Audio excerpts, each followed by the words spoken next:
آج جس پہاڑ پر ہم موجود ہیں یہ ہے احد کا پہاڑ، جہاں پر نبی کریم صلی اللہ علیہ وسلم کا داد مبارک شہید ہوا اور 70 صحابہ کرام جو تھے وہ شہید ہوئے۔ اور ساتھ ہی ساتھ آپ کو یہ بتائیں گے کہ نبی کریم صلی اللہ علیہ وسلم 1000 صحابہ کے ساتھ لشکر لے کے کہاں سے نکلے تھے۔ بسم اللہ الرحمن الرحیم، ویڈیو کا آغاز کرتے ہیں۔ جی یہ وہ جگہ ہے جہاں سے نبی کریم صلی اللہ علیہ وآلہ وسلم 1000 مسلمانوں کا لشکر لے کے احد کی پہاڑی کی طرف گئے تھے، جہاں پر جنگ ہوئی تھی۔ یہ وہ جگہ ہے، اس رستے سے نبی کریم صلی اللہ علیہ وسلم گئے تھے اور سامنے آپ کو احد کا پہاڑ نظر آ رہا ہے۔ یہاں سے نبی کریم صلی اللہ علیہ وآلہ وسلم گزرے تھے۔ اور ساتھ ہی آپ کو یہ بتائیں گے کہ نبی کریم صلی اللہ علیہ وآلہ وسلم نے جمعے کی دن ظہر عصر مغرب کی نماز کس مسجد میں ادا کی تھی، اور کفار جو تھے وہ کس جگہ پہ تھے جنہوں نے حملہ کیا تھا مسلمانوں کے اوپر، اور مسلمان کس جگہ پہ تھے۔ جی یہ احد کا پہاڑ ہے جو آپ کو سامنے نظر آ رہا ہے۔ یہ مسجد ہے جہاں پر نبی کریم صلی اللہ علیہ وآلہ وسلم نے اس مسجد میں نبی کریم صلی اللہ علیہ وسلم نے مغرب، ظہر اور عصر کی نماز ادا کی تھی۔ اور یہ جو پہاڑ آپ کو نظر آ رہا ہے، یہاں پہ 70 جو صحابہ کرام تھے ان کو نبی کریم صلی اللہ علیہ وآلہ وسلم نے تیر انداز کے لیے کھڑا کر رکھا تھا، اور آپ صلی اللہ علیہ وسلم نے سختی سے ارشاد فرمایا تھا کہ یہاں سے بالکل بھی نہیں ہلنا، اپنی جگہ سے کچھ بھی ہو جائے اس جگہ کو نہیں چھوڑنا۔ یہ وہ پہاڑ تھا جہاں پر 70 صحابہ کرام جو تھے وہ تیر انداز کے لیے کھڑے کیے گئے تھے، جو کہ آپ کو سامنے نظر آ رہا ہے۔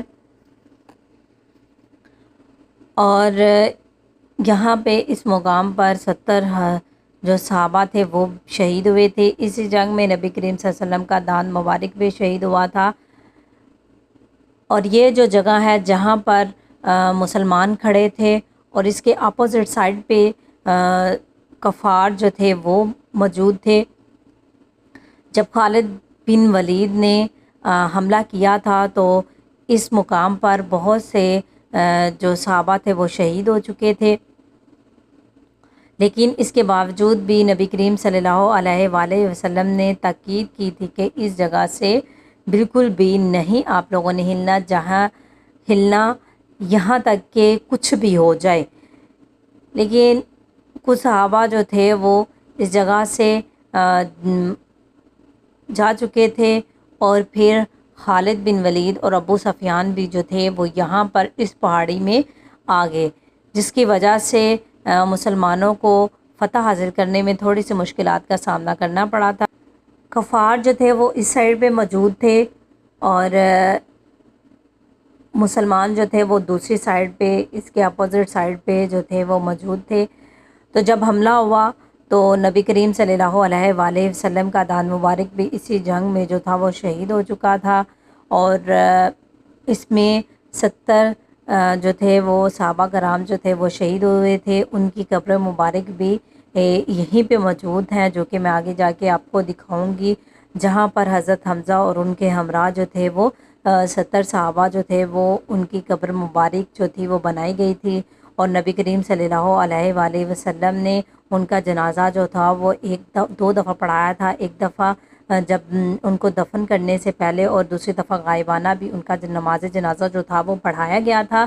اور کچھ صحابہ جو ہیں وہ مسجد نبوی کے پاس بھی دفن کیے گئے تھے۔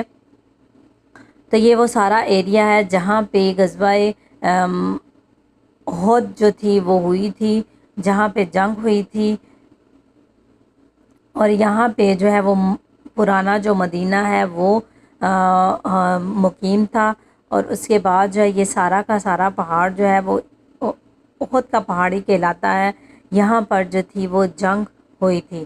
آگے جا کے میں آپ کو دکھاؤں گی کہ یہ شہداء کی قبریں ہیں، قبرستان ہے جس کو شہداء قبرستان کہا جاتا ہے۔ یہاں پر حضرت حمزہ کی قبر جو تھوڑی سی انہوں نے پرومیننٹ کی ہوئی ہے، باقی ساری جو قبریں ہیں ان کے اوپر پلین ہیں۔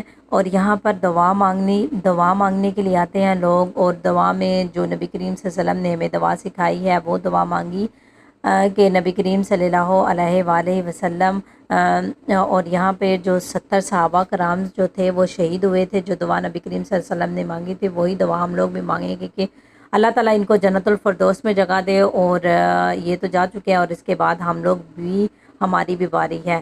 دین جو تھی یہ جگہ وہ ہے جہاں پر نبی کریم صلی اللہ علیہ وآلہ وسلم کا داد مبارک جو تھا وہ شہید ہوا تھا.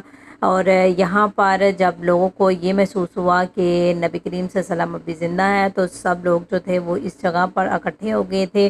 اور اس پر نبی کریم صلی اللہ علیہ وسلم کو غصہ بھی آیا تھا کہ ایک تو وہ تکلیف میں مبتلا تھے اور دوسری طرف بہت سارے لوگ جو تھے وہ یہاں ہجوم کی شکل میں آ چکے تھے.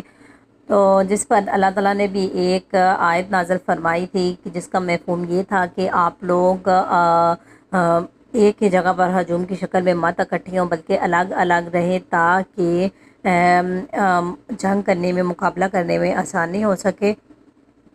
یہی وہ مسجد ہے جہاں پر نبی کریم صلی اللہ علیہ وآلہ وسلم نے عشاء کی نماز ادا کی تھی. اس مسجد کو مسجد فحص کہتے ہیں اور یہاں پر جو تھی نبی کریم صلی اللہ علیہ وسلم نے عشاء کی نماز ادا کی تھی. ویڈیو اچھی لگے ویڈیو کو لائک اور سبسکرائب کر دیں اور ساتھ ہی بیل آئیکن کا بھی بٹن دبا دیں تاکہ آپ کو اور بھی انفارمیٹیو ویڈیو مل سکے. مکہ مدینہ کی زیارتیں اور حرم کی زیارت آپ کو مل سکے.